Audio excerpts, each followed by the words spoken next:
Всем привет! I hope you're making your way through this playlist on Russian cases, and I hope the cases are starting to make sense.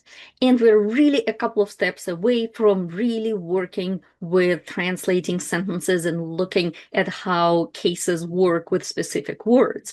Before we do that, I want to teach you a little bit about grammar terms. Now, if you are in the United States and you grew up here, you probably heard words like noun, verb, adjectives, adverb at school, but you didn't really focus on it that much. And the good news, you don't really need it, for English, because it kind of can be, it kind of can be somewhat of a difference to say, hey, how are you? Oh, I'm good, or I'm well, I'm doing well. It really doesn't matter which one you say, good or well. One is an adjective, one is an adverb, by the way, but in Russian it does make a big difference. So if you are learning Russian, here's the bad news. You have to know these terms if you're serious about learning this language. Why? Because that does make a difference whether you say «я хорошо» or «я нормально» and «я хороший», «я нормальный», where one, when you're using an adverb, you're saying «I'm doing well». In another one, you're saying, I'm a good person, or I'm a normal person, I'm not cuckoo. So it really, and I know these examples probably don't do justice the importance of knowing the grammar terms if you're really serious about Russian language. But with this presentation, I just want to go into some basics.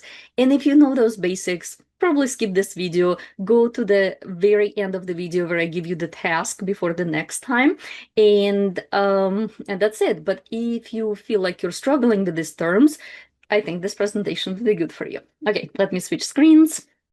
If you like it, please click like. If it's useful, drop a line. If you love it, hit subscribe. Like me, подпишись и комментарий напиши. Okay, here it is. As you can see, I called it Grammar Terms 101 because it's really pretty basic what I'm going to be showing you. So if you're familiar with all of these terms, feel free to skip it. So our first topic is the type of a sentence, and we're looking at simple sentences and complex sentences.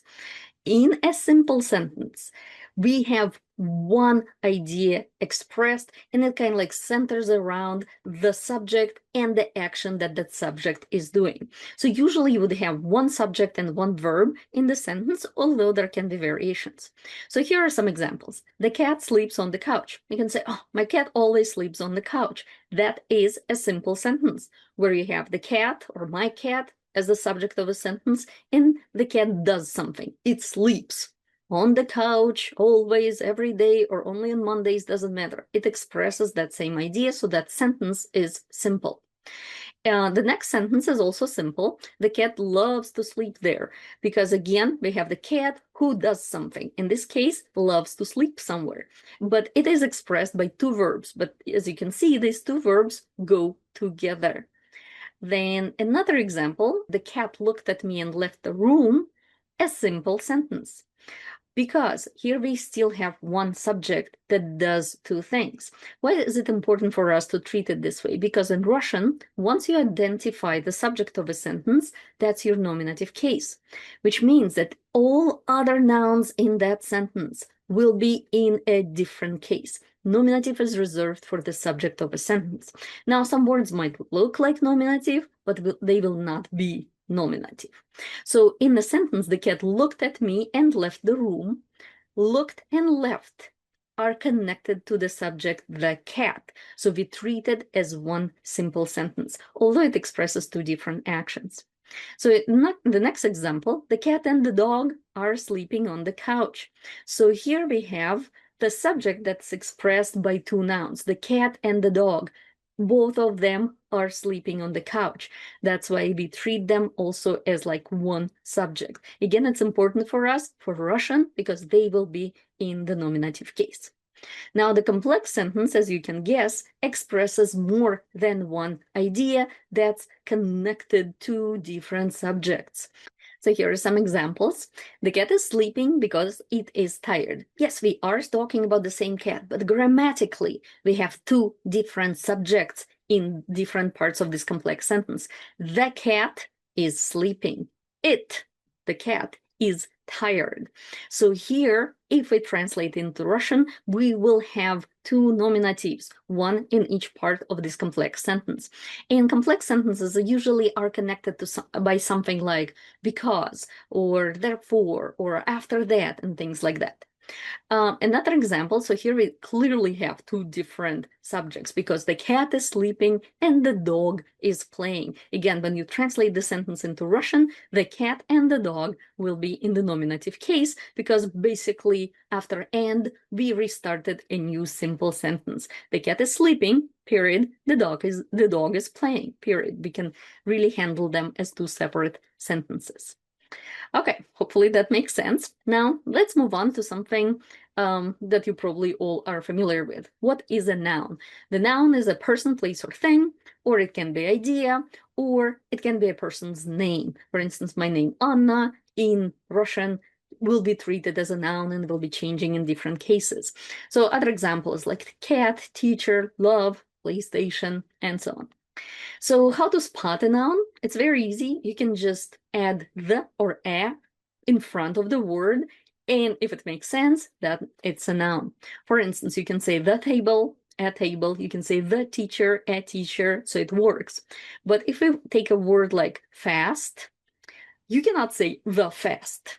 You can say the fast car, but you cannot just say the fast and hoping that it would make sense, which means that fast is not a noun.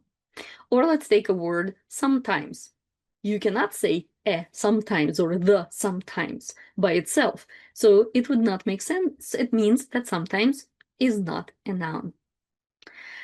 Okay, next is an adjective. What is an adjective? An adjective is a word that describes a noun. For instance, small, beautiful, interesting, boring, pretty, and so on.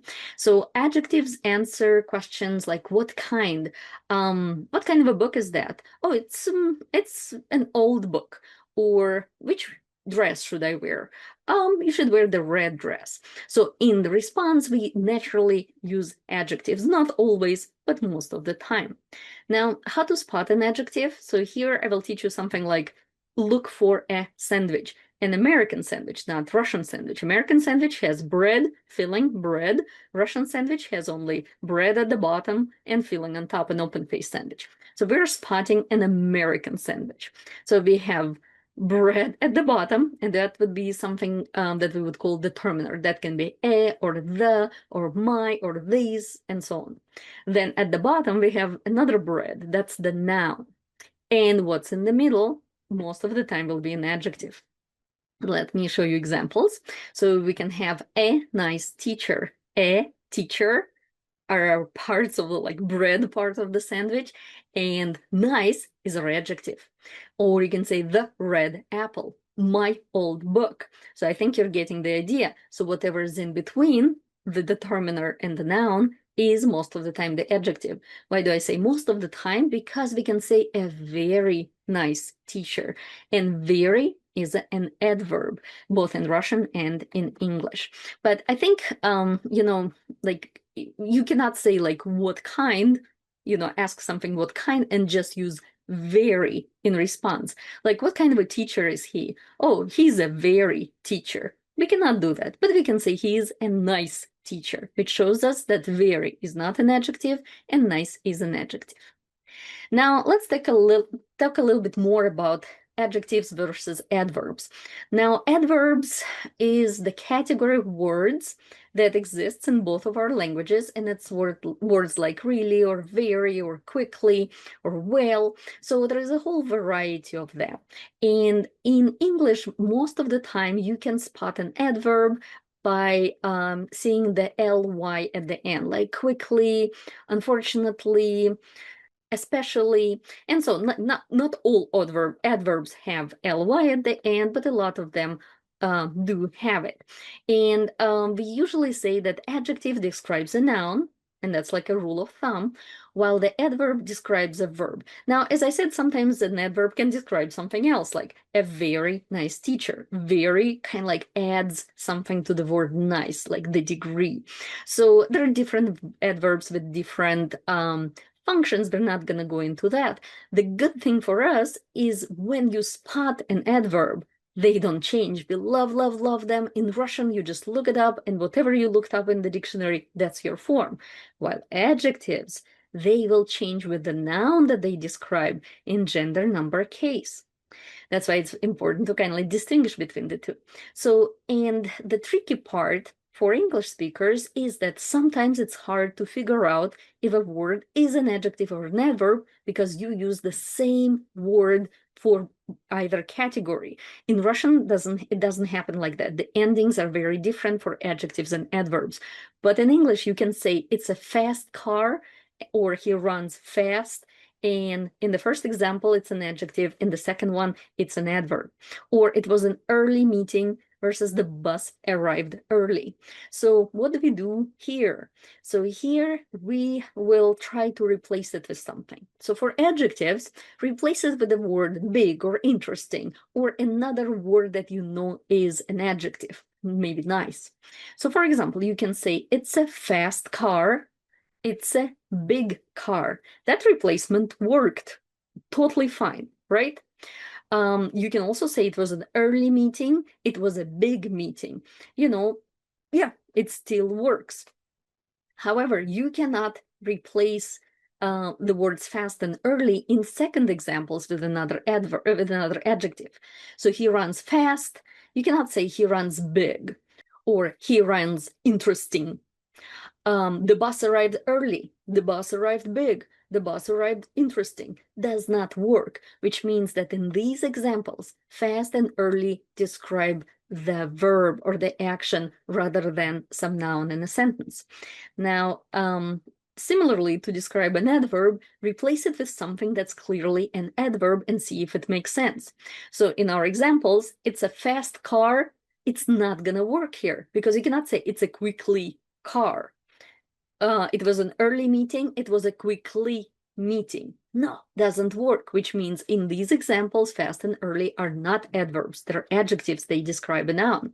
While in the other two examples, totally works. He runs fast. He runs quickly. The bus arrived early. The bus arrived quickly.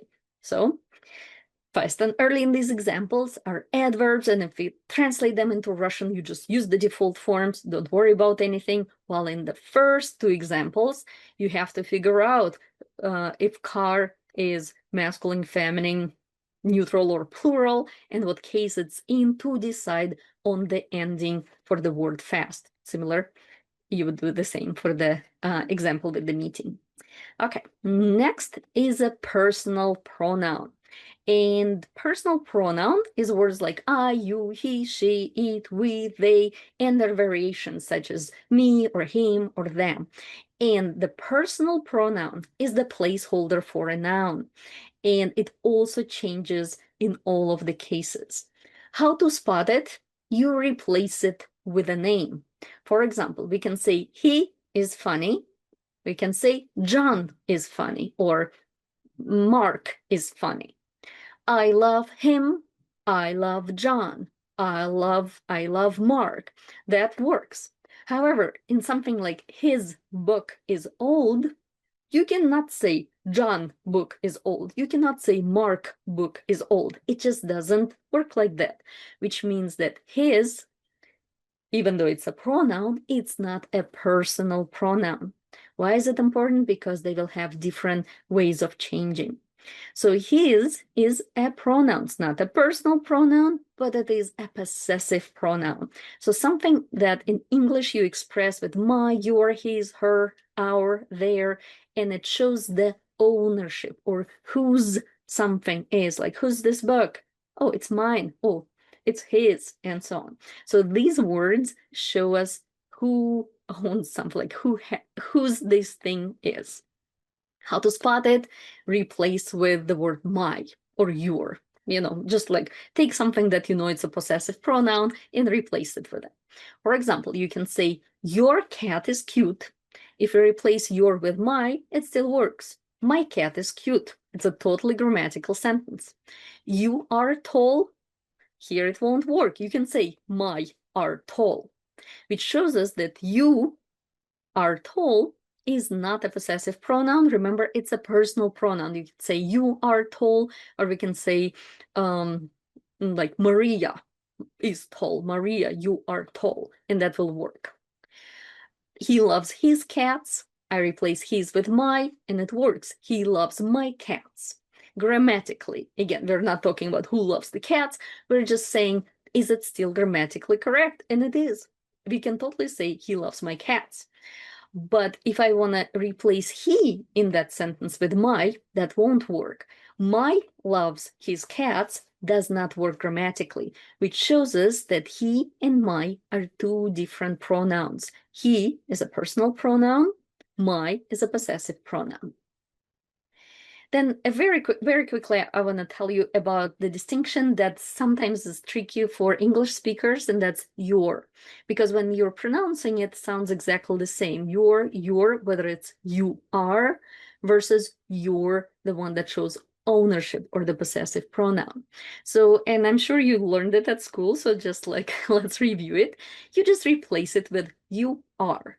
For example, if you're saying you're late, you can totally say you are late, and that's grammatically correct. So that is your personal pronoun and the verb. Versus your car is outside. When you say you are car is outside, that doesn't work, which means that your car is one word. You're the possessive pronoun. You are in college. You're in college. You are in college. It works. Your college is cool. You are college is cool doesn't work. And that shows us different types of pronouns. And you can apply the same logic to his, like he is versus his, and they are there versus there. So same logic. Hopefully, that was helpful. Okay, so I'm going to stop here. So there's the summary for you. Why is it important to know all these grammar terms? Why is it important to remember whether it's or to figure out whether the sentence is simple or complex? Because it's important for us to know where is the subject. Once again, once you know the subject, that's your nominative. Most of the time you're like, phew, done with nominative. Every other noun and pronoun and adjective will be in a different case. Personal pronoun versus other types of pronouns. Why is it important? Because it's different types of changes. We'll be looking at two different charts. So for personal pronouns versus possessive pronouns, they have different types of changes. Why is it important to know whether it's an adjective or an adverb? Adjectives, here is a whole chart we're going to go over about the endings. You have to know how they change. But adverbs, we love, love, love, love them because they don't change. You just look them up and like, bam, that's my word. Okay, let me stop here. Okay, so we're stopping here, and here's the task for the next time. So my kids are reading The Diary of the Wimpy Kid right now. So I grabbed that book because it was, well, right next to me. And I decided that we're going to look at one page, and I'm going to link this page in the description. We're going to look at it from the point of view of grammar terms. And we're going to look at these sentences and decide, if the word is a noun or a pronoun or an adjective, if the sentence is simple or complex. So we're going to kind of put to use what we learned. And I will also show you as I go through this little text, whether you should be using the chart for adjectives or whether you should be using the chart for nouns or the personal pronouns and so on. So this is more like, I don't even know how to call it, but we're just developing our feel of grammar and the structure of the language while still staying in English. I promise we will get to a lot of kind of like examples in Russian, but it's also important to understand at the conceptual level how this whole system works. Okay, thank you so much for your attention. Keep learning Russian. Пока-пока. If you like it, please click like.